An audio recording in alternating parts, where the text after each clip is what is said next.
Good evening, visitors, and welcome to the Australian War Memorial's Last Post ceremony. My name is Sharon Bown, and joining us today from the Australian Army is Sergeant Paul Bergen.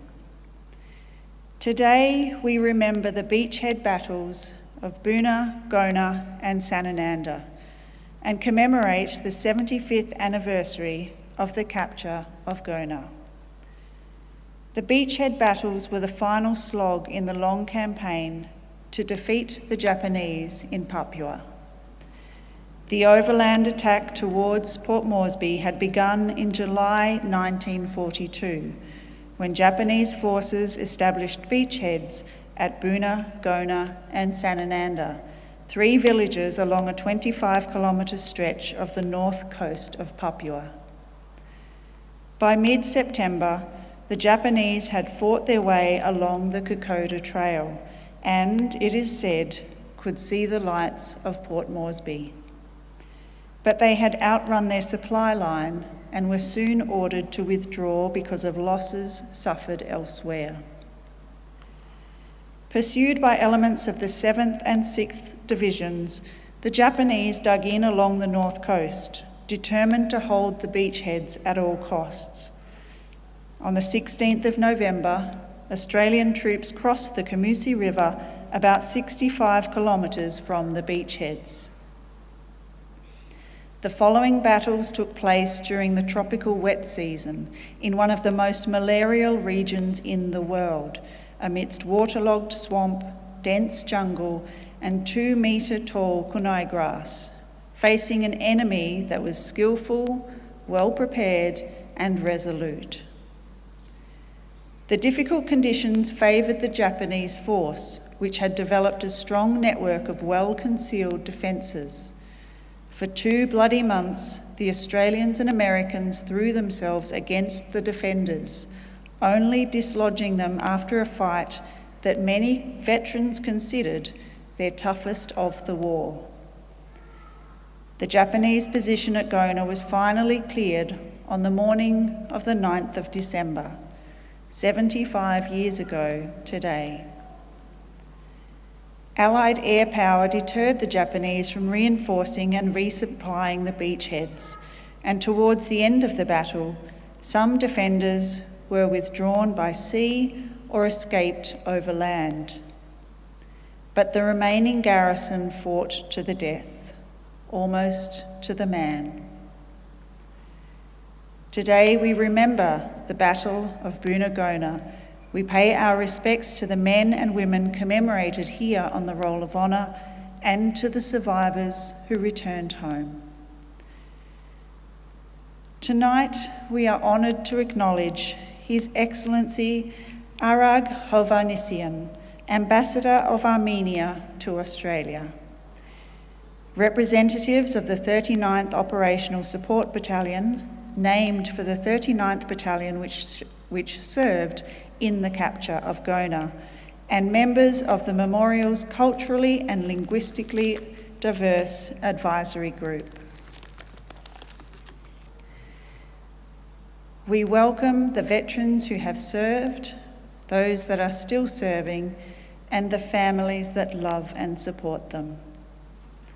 The live stream of this ceremony is made possible by the Returned and Services League of Australia and the RSL and Services Clubs Association.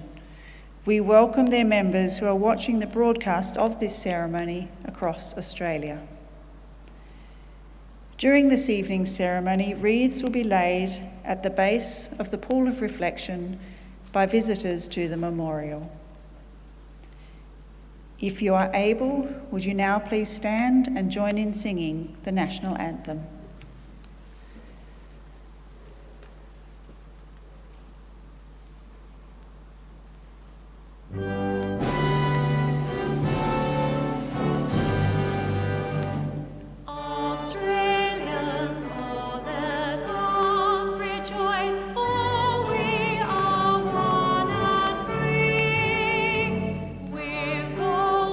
Soil and wealth for toil, oh,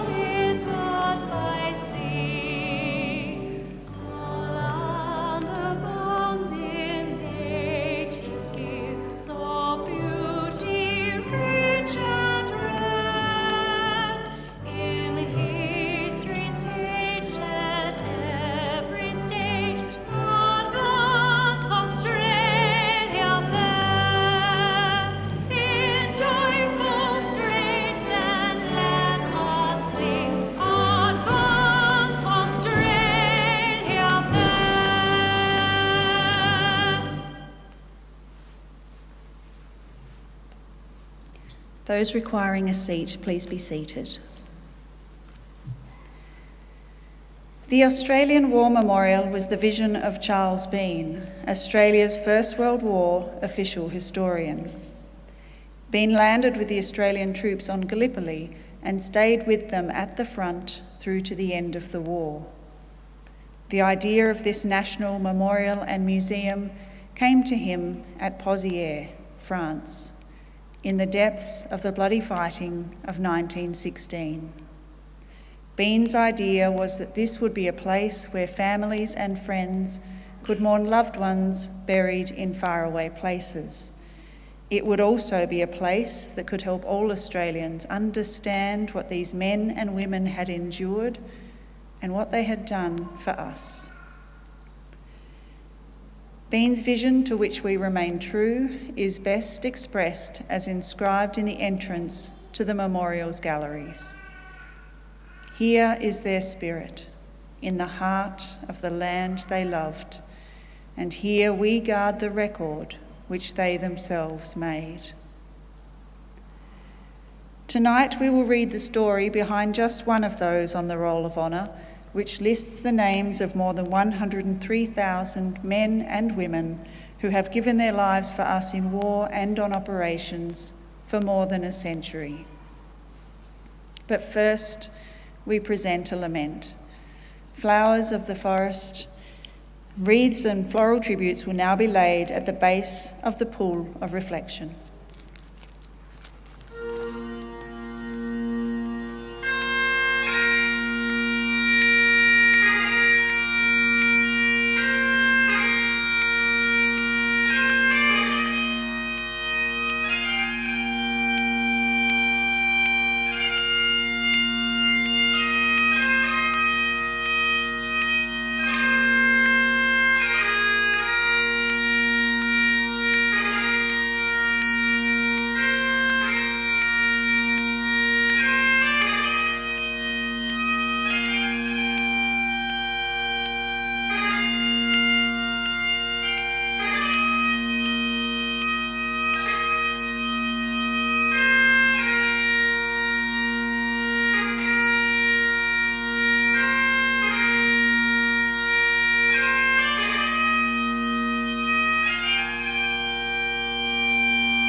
Today, we remember and pay tribute to Lieutenant Robert Henry Sword.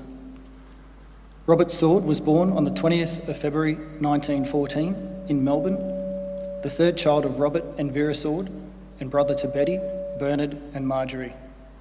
After attaining intermediate level schooling in Melbourne, Robert became a travelling salesman, later securing a management position. By the 1930s, he was living with his parents in the suburb of Box Hill and was engaged to Kathleen Kerr. In early 1939, Robert joined the Citizens Military Forces, being allotted to the 6th Battalion, the Royal Melbourne Regiment. By the end of the year, he had been promoted to Lance Sergeant. With the war now on, it was important to identify leaders. Robert was promoted to Sergeant in July 1940 and attended officers' class. In February 1941, he was appointed probationary lieutenant. Later in that year, he transferred to the 39th Battalion, joining his new unit on the 11th of October at its encampment near Bacchus Marsh. The 39th was a militia battalion raised in Melbourne, mostly consisting of young men 18 or 19 years of age. At 27, Robert likely seemed almost an old man to them. After Japan's surprise attacks on Malaya and Pearl Harbor in early December 1941, the 39th was sent to Port Moresby in Papua. Robert and his comrades arrived on the 3rd of January 1942. There, the battalion performed garrison duties, airfield defence, and unloading of stores in the harbour. After recovering from a bout of dysentery, followed by malaria, on the 23rd of August, Robert rejoined his battalion. By this time, it had been in action for almost a month, locked in a bitter struggle with Japanese forces advancing along the Kokoda Trail. On the 26th of August, the battalion was falling back from Daniki to Isarava. Lieutenant Robert Sword took his platoon forward to support the battalion's advance patrol, which was in heavy contact. Outnumbered, the men were forced to make a fighting withdrawal, delaying the enemy as best they could. That night, outflanked and now cut off from their comrades, the remnants of the two platoons had to climb an adjoining ridge and head into the jungle to avoid capture. After 3 days, the men, led by Lieutenant Sword, managed to rejoin friendly troops near the village of Alola. Despite their emaciated condition, when they learned that their comrades were fighting for their lives up the track at Isarava, they moved out to rejoin their mates. Isarava was the 39th Battalion's finest hour. Another 4 weeks of bitter fighting saw the Australians push back further along the trail until they reached Imita Ridge. There, the tide turned against the Japanese, and at the limit of their endurance, began the withdrawal at the end of September. Over the next 2 months, the Australians pursued them back over the Owen Stanley Range to Papua's north coast. The men of the 39th Battalion had suffered the brunt of the early Japanese onslaught and were given a well-earned rest for several weeks out of the line. But at the end of November, they were needed again as the Japanese defended coastal enclaves at Buna, Gona and Sanananda. The 39th Battalion helped capture Gona village on the 6th of December, then advanced on the nearby mission. Australian units had once more suffered heavy casualties and were low in numbers, but they pressed on, sensing enemy resistance would soon crack. On the 8th of December, the Australians attacked after a heavy supporting bombardment. Robert's A Company crept close to the Japanese positions and were able to rush them before the bombardment ceased. Having killed many enemy soldiers and captured 4 machine guns, A Company's breach allowed C and D Companies to exploit further. By nightfall, they held much of the enemy perimeter and all of the defended area in the centre. Many more enemy were killed as they tried to escape during the night. Mopping up again in the early morning of 9th of December, Lieutenant Sword's platoon occupied the huts in the mission area and began clearing the surrounding pits. The men continued clearing out pockets of enemy resistance until they reached the beach. As they cleared the last enemy post, Lieutenant Robert Sword was shot and killed. His men quickly avenged his death, completing the final act of their mission. Sword was buried in the field at Gona. His remains were later removed to the war cemetery at Saputa. Finally, he was laid to rest at the Bamana War Cemetery near Port Moresby. He was 28 years old. His name is also listed on the Roll of Honour on my left, among almost 40,000 Australians who died while serving in the Second World War. A photograph of Lieutenant Sword's headstone from Port Moresby War Cemetery is displayed beside the pool of reflection.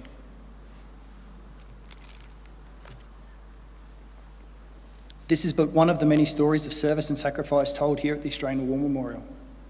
We now remember Lieutenant Robert Henry Sword, who gave his life for us,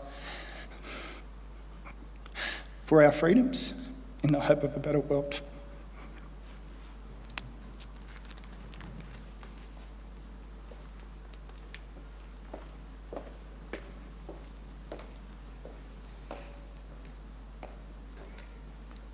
Please stand for the reading of the Ode and the sounding of the last post.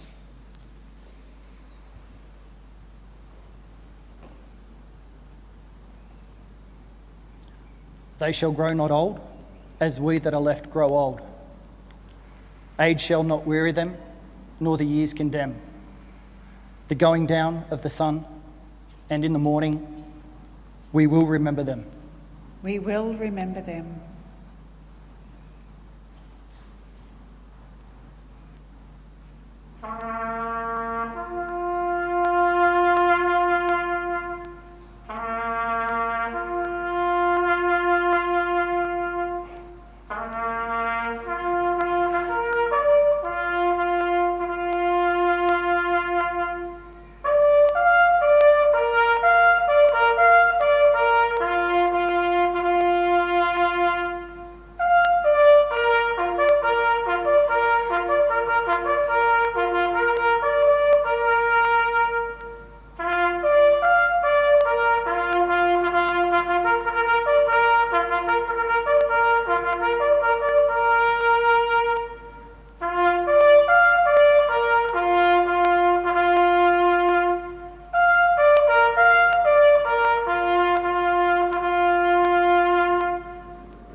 Lest we forget. Lest we forget.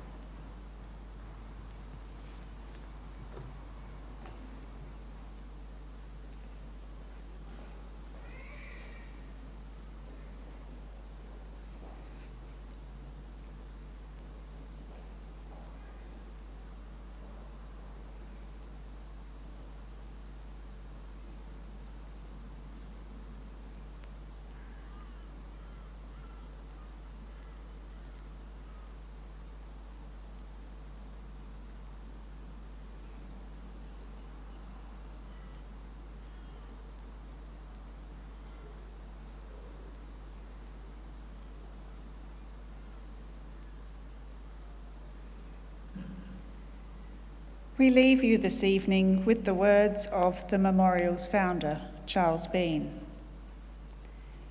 Many a man lying out there at Poziere or in the low scrub at Gallipoli, with his poor, tired senses barely working through the fever of his brain, has thought in his last moments, well, it's over. But in Australia, they will be proud of this. Ladies and gentlemen, girls and boys, that concludes the last post ceremony. On behalf of the director, staff and volunteers, thank you for visiting the Australian War Memorial today and for your continued support of the Memorial's development project. We wish you all a very pleasant evening. Thank you.